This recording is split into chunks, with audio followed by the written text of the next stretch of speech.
Radio Ispoinen. Uutiset. Ispoisten Sanomien uutishuoneelta hyvää iltaa.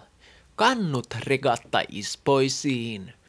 Ensi kesänä Ispoisten rannan täyttävät solistiyhtye Suomen tunnetuksi tekemän laulun sanoin mahtavat peräsimet ja pulleat purjeet, kun pitkään odotettu Kannut regatta saapuu ensimmäistä kertaa Turkuun.